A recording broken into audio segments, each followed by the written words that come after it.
Um, Thanks for your hospitality, Congressman Andrews. I actually arrived in D.C. last night to be here in plenty of time for the ENDA markup, which was scheduled for this morning. It was canceled at the last minute. You're the chairman of that subcommittee, and I'm wondering if you could just tell us what happened. It's all about whether we have the votes to include transgender community in the bill. I think the bill should include the transgender community. I think if someone has a sexual orientation or presentation, it shouldn't make any difference under the law. I think that the transgender community should be included. It looks at this point, Jay, like we don't have a majority of votes on the floor to pass that. What we're concerned about is that we have the majority of votes in our committee to protect the transgender community as well as gays and lesbians and bisexuals. We would get this vote to the House floor. The Republicans, under the rules, are entitled to offer something called a motion to recommit. Motion to recommit is really an amendment. We think what they would do is offer an amendment to strip the gender identity language out of the bill and strip the protection for that category of people. Our present vote count says we would lose that vote, that we would not have enough votes to protect that and keep it in the bill. So the decision was made by the Speaker to defer today's voting session of the committee to give the community more time to lobby people to get them to join our side on this vote.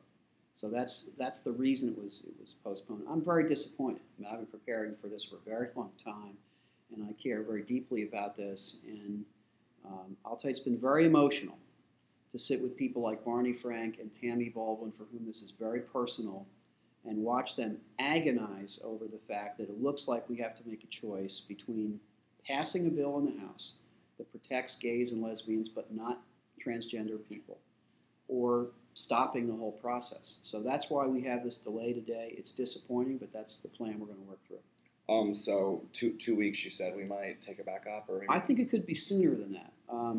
What Speaker Pelosi said is that we would wait as long as 2 weeks, but it's possible we proceed before that. What this is really all about, Jay, is people that have said that they're for ENDA.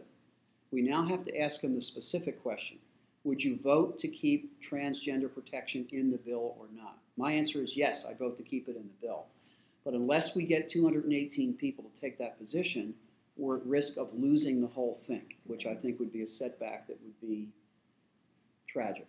So step back, 2 steps forward type thing, hopefully? You know, the history of the civil rights movement in this country is that you never protect everybody you want to protect the first time around. You never get everything you want the first time around. And it looks to me like we might be headed toward a situation where there is a majority in the House to protect gays and lesbians, but there is not a majority in the House to protect people in the transgender community. The question for the next couple of weeks or days is whether that proposition is true or false. It appears, Jay, that we would fall, I don't know, 70 or 80 votes short of a majority for a bill that includes the transgender community. And, or more accurately stated, that if an amendment were put forward by the Republicans that would strip protection for the transgender community, we might lose that vote by 70 or 80 votes.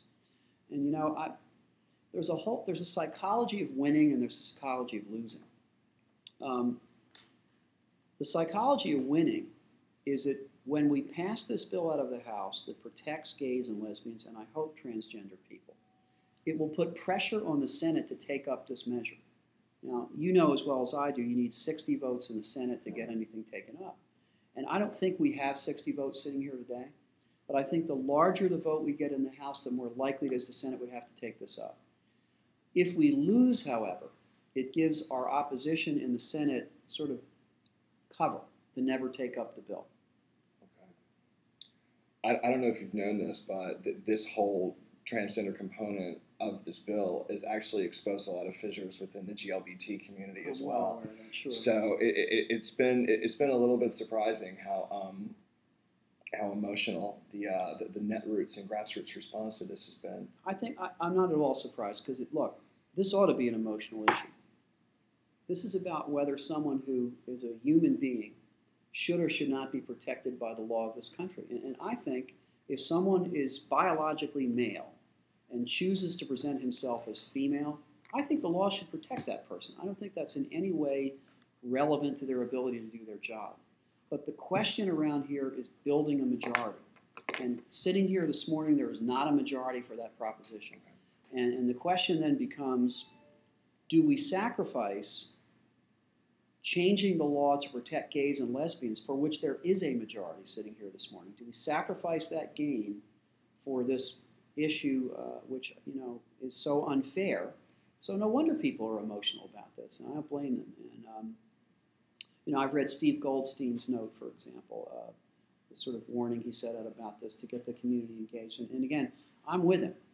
I would vote to keep transgender people in this bill. But the question I know that we're going to have to confront, unless something changes, is whether we do nothing because we can't build a majority that reaches that far, or whether we do something very, very important, which is for the first time in the history of this country, recognizing in law that you cannot be discriminated against because of your sexual orientation. My view is that we should go forward. So, educated guess, what's probably going to happen next? What's your... If my best guess sitting here this morning is that within 2 weeks we will vote on this bill in the committee and pass it. And within 2.5 weeks we'll vote on this bill on the floor and pass it. But unless the community is able to get people to commit to protecting the transgender community, that will not be part of the bill. So we have a job to do as well, then. You do. And here's the specific ask. I think we have, I don't know, is it 185? How many co-sponsors are there? I'm asking Carlos. About 160. There's 169 co-sponsors of ENDA. We've got to ask every single one of those people, not only will you co-sponsor the bill, but will you vote against an amendment that strips transgender people out of the bill? And that gives us something to start from. Okay. We then have to build on top of that 169 another 40 people that would be willing to vote against an amendment stripping protection for the transgender community out of the bill. Okay. Politics is about winning. And this is such an important victory to win. I mean, think about this. I think 3 years ago, people considered it to be a victory that people would co-sponsor the ENDA bill. I think a year ago, people would have considered it to be a victory to have a hearing on it. Well, we have a chance to win a real victory that passes this bill out of the House of Representatives and puts pressure on the Senate to take it up. And I don't want to see us forfeit that opportunity. I have tremendous empathy for people in the transgender community who rightfully believe they should be in this bill. And if it were up to me, they'd be in the bill, without question. But the question is going to come down to, if we can't get a majority to protect that group, do we stand still or go forward? I think we go forward. Well, I know there's a lot of stuff we've locked horns about in the past, but I'm, as a Jersey guy, I'm really proud of you for, taking leadership on this issue because,